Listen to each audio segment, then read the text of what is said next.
नमस्कार, मैं हूं पीयूष त्रिपाठी और आप देखना शुरू कर चुके हैं सितारे हमारे। आप सभी दर्शकों का इस कार्यक्रम में स्वागत है। दोस्तों, आज बात करेंगे पंचांग की व्रत त्योहार की, साथ ही हम आपको आपका राशिफल भी बताएंगे और ये जानने और समझने की कोशिश करेंगे कि कार्यक्षेत्र में असफलता कैसे दूर की जा सकती है। इसके अलावा आपके फोन कॉल्स भी होंगे, आप सीधे फोन करके अपने प्रश्न पूछ सकते हैं। हमारा फोन नंबर है 0771400877। अब से आधे घंटे तक लगातार ये फोन लाइन खुली रहेगी और हमें आपके फोन का इंतजार रहेगा। तो चलिए कार्यक्रम की शुरुआत करते हैं और जानते हैं आज का पंचांग। आज शुभ संवत 2079 शक 1944 सूर्य उत्तरायण का चैत्र महीने के कृष्ण पक्ष दशमी तिथि है और दिन शुक्रवार। दशमी दोपहर 2:07 तक, उत्तराखड़ा नक्षत्र रात्रि को 2:45 तक है। चंद्रमा धनु राशि में होंगे। आज का राहु कल 10:42 से 12:12 तक होगा। तो दोस्तों, ये तो था पंचांग और अब एक जो सूचना है, हमारे बहुत सारे दर्शक जो बात करना चाहते हैं मुझसे, वे बात तो नहीं कर पाते, मगर अब उनकी समस्या खत्म। आप मेरा मोबाइल नंबर नोट करें 9893363928। दूसरा मोबाइल नंबर नोट करें 9753039055। ये दो नंबर हैं जिनमें आप व्हाट्सएप से जोड़ करके अपने डेट ऑफ बर्थ, टाइम और प्लेस और अपना प्रश्न लिखकर भेज सकते हैं और जवाब पा सकते हैं। इसके अलावा आप ईमेल आईडी भी मेरा नोट कर लें, psripathi9@gmail.com। इसमें भी आप मेल भेजकर जन्म तारीख, जन्म समय, जन्म स्थान और अपना प्रश्न लिखकर अपने प्रश्नों का जवाब पा सकते हैं। तो दोस्तों, घोषणा हुई समाप्त। अब कार्यक्षेत्र में असफलता के समाधान के बारे में चर्चा करें। नवग्रहों में शनिदेव को दंडनायक का पद प्राप्त है, जो व्यक्ति उनके पूर्व जन्म के कर्मों के अनुसार सजा भी देते हैं और पुरस्कार भी। राहु का फल भी शनि की भांति पूर्व जन्म के अनुसार मिलता है। राहु व्यक्ति के पूर्व जन्म के गुणों और विशेषताओं को लेकर आता है। अब दोनों को जोड़ देते हैं। शनि एवं राहु दोनों ही ग्रह कष्ट, दुख, रोग, आर्थिक परेशानी देने वाले और अगर जन्मपत्री में शुभ स्थिति में हो तो बड़े से बड़ा राजयोग इनके पीछे निष्फल हो जाता है। ये व्यक्ति को प्रखर बुद्धि, चतुराई, तकनीकी योग्यता प्रदान करके धन दौलत से परिपूर्ण बना सकते हैं। संसार में ऊंचा मान, पद, प्रतिष्ठा, इन्हें सब कुछ प्राप्त होता है। दशम का शनि यदि सप्तम भाव में हो तो दशम का दशम राजयोग कारक होता है। शनि और राहु की स्थिति अनुकूल होने पर जीवन में और कार्यक्षेत्र में अच्छी सफलता मिलती है और यश भी मिलता है। शनि के अनुकूल होने और व्यवहार में न्यायप्रियता होने की स्थिति में शनि किसी भी व्यक्ति को दुख, हानि और कष्ट नहीं दे सकता। शनि की अंतरदशा या दशा में व्यक्ति के साथ हमेशा न्याय होता है और उसे राजयोग की प्राप्ति होती है। यदि किसी क्षेत्र में असफलता प्राप्त हो रही हो तो उसे एक बार रुक कर सोचना चाहिए और अपनी जन्मपत्री दिखानी चाहिए। शनि के मंत्रों का जाप शनि की शांति के लिए करें, तिल का दान करें, राहु के लिए पितृ शांति कराएं, सूक्ष्म जीवों की सेवा कराएं, दीपदान करें और एक ओंकार का ध्यान करें। अ उमा बोलते हैं, ब्रह्मा विष्णु सदा शिव जानत विवेका, प्रणवाक्षर के मध्य ये तीनों एका। तो अ उमा, इन तीन ध्वनियों का अर्थ उपनिषद में भी आता है। ये ब्रह्मा विष्णु महेश का प्रतीक है। ये भू भुआ और स्वरलोक में स्वरलोक का प्रतीक है। प्रातः उठ करके आप एक ओंकार का उच्चारण करें और इस एक ओंकार की खासियत ये है कि आप इसे पद्मासन में, अर्ध पद्मासन में, सुखासन में, वज्रासन में बैठकर कर सकते हैं। आप जितना भी 1 बार, 5 बार, 7 बार, 10 बार, 11 बार, 21 बार अपने समयानुसार करने, एक ओंकार का उच्चारण मात्र करने से आपको सभी प्रकार के कष्टों की निवृत्ति हो जाती है। तो प्रातः काल उठ करके स्नान करके भगवान शिव के सामने बैठकर एक ओंकार मंत्र का जाप करें, भगवान शिव का उपासन करें, शिवा की पूजा करें, तो आप देखेंगे आपके सारे कष्टों की निवृत्ति हो जाती है। चलिए, अब हमारे साथ कॉलर्स के जुड़ने का सिलसिला शुरू हो चुका है जी। हमारे साथ पहली कॉलर है रेखा जी। रेखा जी, आपका बहुत बहुत स्वागत है।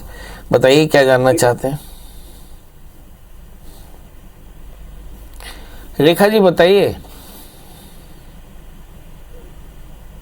लगता है कि रेखा जी से बात नहीं हो पा रही। हमारे साथ गीता जी हैं। गीता जी, आपका बहुत बहुत स्वागत है। बताइए क्या जानना चाहते हैं। हाँ, ये कह रही हूँ मेरा शरीर स्वस्थ नहीं रहता और गोलू परिहार की शादी कब होएगी। एक बार डेट ऑफ बर्थ बता दें। रेट पर मेरे को टाइम पता नहीं है। हाँ जी, टाइम पता नहीं है मेरे को बेटा का ना अपना। अच्छा, आपको अपना भी नाम, डेट ऑफ बर्थ नहीं पता और किसी का नहीं पता? ना, बेटा का पता है, गोलू परिहार नाम है, मेरा नाम है गीता परिहार। मेरा शरीर स्वस्थ नहीं रहता है और मैं बहुत परेशान। कहाँ से बोल रही हैं आप? ग्वालियर से। हाँ, बहुत परेशान हूँ मैं। अच्छा, बहुत ठीक। परेशान हूँ महाराज, कुछ करो आप। ये गोलू कौन है? बेटा है आपका? हाँ। चलिए ये देखते हैं। लग्न में राहु है, मेष लग्न है, लग्न में राहु है, राहु और शनि से आक्रांत राहु है, इसके चलते बहुत ज़्यादा परेशानी वास्तव में आपके जीवन में है। आपके लिए बढ़िया समाधान है। आप हर शनिवार के दिन एक धतूरे का फूल भगवान शिव में चढ़ाना शुरू करें। आप भी चढ़ाएं और बेटे से भी कहें। आप देखिए कि 11 शनिवार चढ़ाने के बाद में आपकी परेशानियां काफ़ी हद तक कम हो जाएंगी। इसके अलावा आप चाहें तो एक 4 कैरेट का बढ़िया सा पुखरा जो 4 कैरेट का माणिक्य धारण करें, कल्याण होगा। जी ध्रुव जी, आपका बहुत बहुत स्वागत। बताइए क्या जानना चाहते हैं? पंडित जी प्रणाम। एकदम प्रणाम।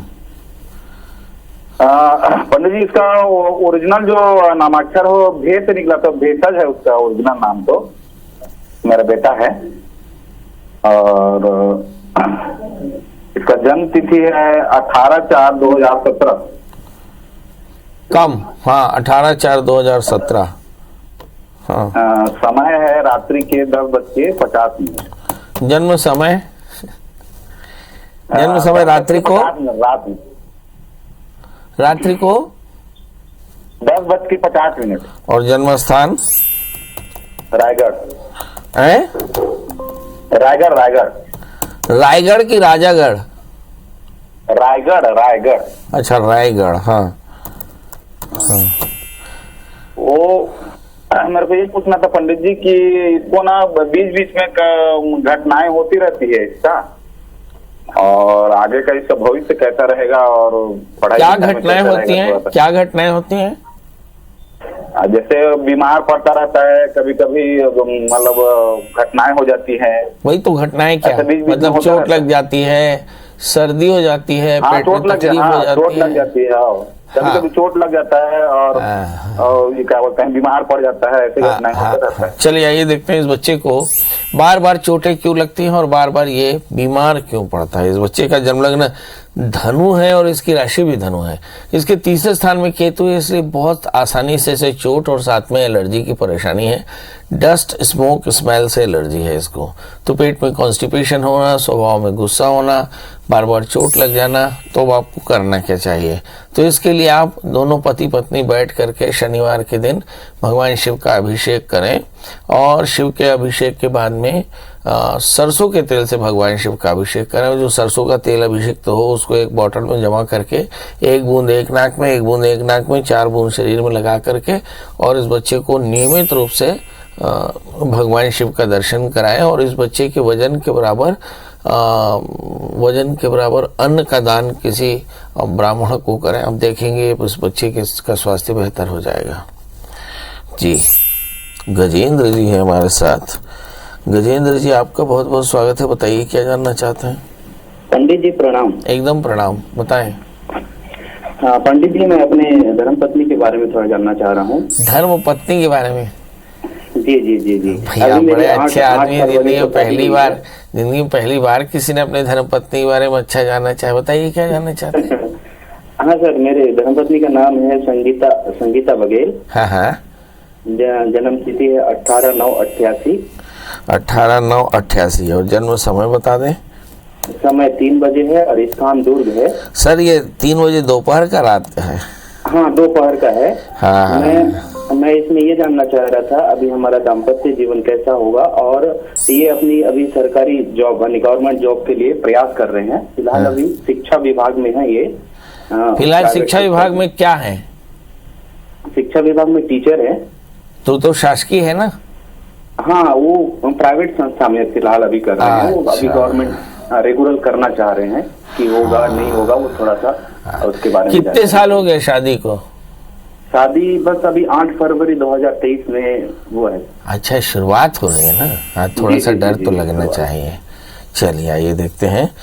आपकी पत्नी का जन्म लग्न मकर है, राशि उनकी वृश्चिक है, तीसरे स्थान में मंगल है। बहुत बहुत ऊर्जावान है। भाग्य स्थान में सूर्य बहुत बड़ी स्मार्ट है। 5वें स्थान में बृहस्पति, एजुकेशन में ही आगे नौकरी मिलेगी उन्हें।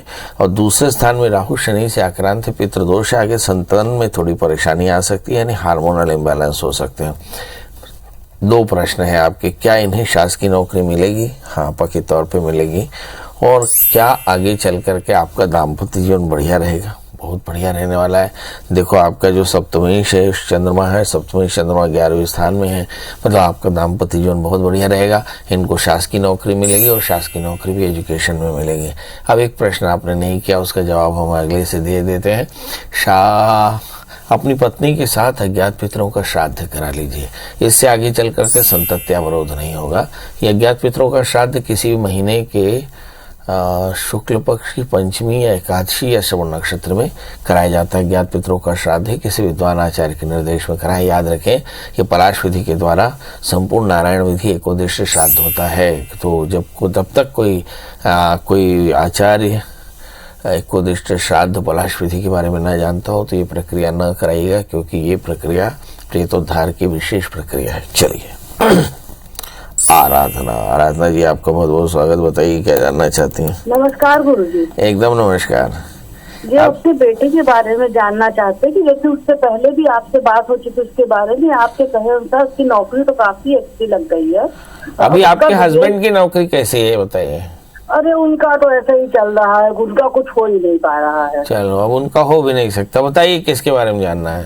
जी, बेटे के बारे में जानना। उसकी डेट ऑफ बर्थ है 23 अक्टूबर 1999, सवेरे 5:06, स्थान इलाहाबाद। वाह। तो मतलब उसकी नौकरी तो काफी अच्छी लग गई है। उसका जैसे फॉरेन जाने का हो रहा, उसका विदेश यात्रा का योग कब तक, उसका कैरियर कैसा रहेगा? विदेश यात्रा का योग है कि नहीं, सबसे पहला प्रश्न तो यह है कि भाई इसका द्वादशे सूर्य धन स्थान में बैठा है और चतुर्थेश बृहस्पति अष्टम स्थान में है। ये विदेश में ही जाके बस जाने वाला है, चिंता बिल्कुल न करिए, समय इसका आने वाला है।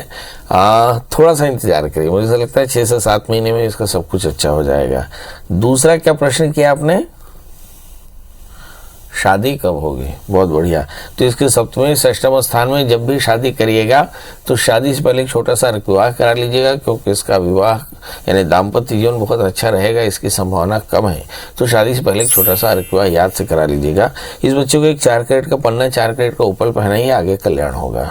अच्छा, आज हम चर्चा कर रहे थे ब्रह्मा विष्णु सदाशिव जानत विवेका, प्रणवाक्षर के मध्य ये तीनों एका। तो एक ओंकार का ध्यान करें, भगवान शिव और शिवा की उपासना करें तो सारे कष्टों की निवृत्ति होती है। हमारे साथ रेखा जी हैं, विजय जी हैं और भी दर्शक हैं। आप सभी का बहुत सारा स्वागत। रेखा जी बताएं डेट ऑफ बर्थ, टाइम और प्लेस। पंडित जी। जय राम, बताएं। पंडित जी, मैं अपने बेटे के बारे में जानना चाह रही हूँ। बेटे की जन्म तारीख बता दें देवी। 25 जुलाई 2010। 2010। मिनट। समय? दोपहर 2:54। जन्म स्थान? जांजगीर चापा है। क्या जानना चाहते? पंडित जी, उसके भविष्य के बारे में जानना चाह रही हूँ। पढ़ाई में थोड़ा स्लो हो गया है, बचपन में तो अच्छा था, अभी स्लो होते जा रहा है, ध्यान नहीं लगा पा रहा पढ़ाई में। मैं समझा नहीं, क्या होते जा रहा है? वो स्लो होते जा रहा है, मतलब पढ़ाई। अच्छा, स्लो हो रहा है। हाँ, स्लो हो रहा है। हमारे बहुत सारे दर्शक इस प्रश्न का जवाब ध्यान से सुने, ये बहुत काम की चीज बोलने वाले पंडित जी। इस बच्चे का जन्म लग्न वृश्चिक है और इसकी जो राशि है वो मकर है। लड़के की मम्मी कहती है बेटा स्लो हो रहा है, और उम्र को गणना करके देखिए 2010 से 2023 13 साल की उम्र है। इसका मतलब ये प्यूबर्टी एज का कॉम्प्लिकेशन है। इस बच्चे के 11वें स्थान में मंगल शनि है। इस बच्चे को खेलना चाहिए तो इसको खेलने के लिए छूट दे दें। इस समय जो दशाएं चल रही हैं, शुक्र की अंतरदशा चल रही, जैसे मैं अक्सर कहा करता हूँ कि चंद्रमा में जब शुक्र का अंतर चले या राहु में शुक्र का अंतर चले तो जातक स्टैग्नेंट यानी स्थिर हो जाता है, जड़ हो जाता है। मतलब उसका पढ़ाई लिखाई में मन नहीं लगता, आज्ञाओं का पालन नहीं करता, समय पर खाना पीना नहीं करता, हर बात को इग्नोर करता है, हर बात जिद करता है, हर कानून तोड़ता है। अब सवाल ये है कि इसके लिए करना क्या चाहिए। तो बच्चे से थोड़ा सा वर्कआउट कराएं, स्किपिंग कराएं, दौड़ाएं, भगाएं और उसको नियमित रूप से बहुत ज़्यादा आज्ञाकारी बनाएं, जितना प्रेम से वो बन सके। आप देखेंगे आगे चल करके आपका बेटा काफ़ी अच्छा राजा बेटा बन जाएगा। अभी इस समय शुक्र की शांति के लिए उसके हाथ से घी का और चावल की चीनी का दान कराए तो फायदा होगा। हमारे साथ अगले कॉलर विपिन जी हैं। विपिन जी, आपको बहुत बहुत स्वागत। बताइए क्या जानना चाहते हैं। विपिन जी, समय कम है, फटाफट बताएं। सर, मेरा बेटा जो है ना, हाँ, वो हमसे लड़ के भाग गया है अपने ससुराल में। वाह, देखिए मतलब ब्रह्मा विष्णु महेश, सुनिए, ब्रह्मा विष्णु महेश सब ससुराली हैं। शंकर जी शादी के बाद कैलाश में रह गए और विष्णु जी समुद्र में रह गए, तो बहुत बढ़िया है। बताइए डेट ऑफ बर्थ बच्चे की। 1991। हाँ, 19 मार्च। 19 मार्च। और समय शाम को 4 बजे का। सर, उसके सास ससुर जो है ना, वो उसको पीछे पड़ जन्मस्थान जगदलपुर। वाह, अरे आपको बता रहा हूँ ना, असारे खरु संसारे शारम ससुर मंदिरम, ससुराल से अच्छी जगह कोई होती ही नहीं। और जो आदमी ससुराल में रहता है वो देव योनि में रहता है, देव योनि में। विष्णु जी सागर में रह रहे हैं, आज तक बहुत क्षीर सागर में रहते हैं, बड़े खुश हैं। आइए देखते हैं बच्चे का क्या हाल है। बच्चे का जन्मलग्न सिंह है, उसकी जो राशि है वो मेष है। भाग्येश मंगल दशम स्थान में, वैसे ही कह रहा था कि बच्चा बड़ा भाग्यशाली है। और 8वें स्थान में सूर्य बुध शनि राहु, 6ठे स्थान में। हाँ, अभी आपसे झगड़ा करके क्यों गया? अच्छा, शनि से राहु से आकर, शनि सूर्य एक दूसरे के सामने, शनि की पूर्ण दृष्टि सूर्य में है, इसके चलते वो पिता की बात से जल्दी नाराज हो जाता है। अच्छा, ये भी बात है। आज चिंता मत करिए, ये 3 दिसंबर 2022 से थोड़ा समय इनका 19 चल रहा है और 3 जुलाई तक चलेगा, उसके बाद शायद लौट आए। पर बहरहाल एक बात बता देते हैं, हमारे जितने भी दर्शक सुन रहे हो, अगर कोई लड़का ससुराल में रहता है तो उससे ज़्यादा सुखी कोई नहीं है ना। कहाँ? क्योंकि ब्रह्मा विष्णु महेश सब ससुराली हैं, इसलिए चिंता बिल्कुल ना करें और आप इसको पेट भर के रहने दें। कोशिश करें कि 2-3 साल ये ससुराल में रह लें, तो इससे ज्ञान जागृत हो जाएगा, है ना। और इस बच्चे के लिए आप क्या कर सकते हैं? आपको चाहिए कि आप मंगल का व्रत करें, नमक तेल का त्याग करें, मंगल स्तोत्र का पाठ करें, तो इसकी परेशानी कम होगी। चलिए, अब आपसे विदा लेते हैं। इसी तरह के गुदगुदाने वाले प्रश्न अगर आपके मन में भी हों तो उसका जवाब भी हमारे पास है, मगर उसके लिए आपको गूगल में सर्च करना होगा प्रिया षड्यंत्र त्रिपाठी, पंडित जी का नंबर हासिल करना होगा और कॉल करना होगा। पंडित जी पहले अपना नंबर देंगे, फिर आपको व्हाट्सएप में जोड़ देंगे, फिर आप अपने बाप की जन्म कुंडली दे देंगे, फिर आपके प्रश्न का जवाब दे देंगे। तो चलिए, मुझे आपके प्रश्न का, आपके फ़ोन का इंतज़ार रहेगा। आप स्वस्थ रहें, व्यस्त रहें, मस्त रहें। कल हम फिर मिलेंगे किसी नए विषय के साथ। तब तक मुझे दीजिए इजाज़त। नमस्कार।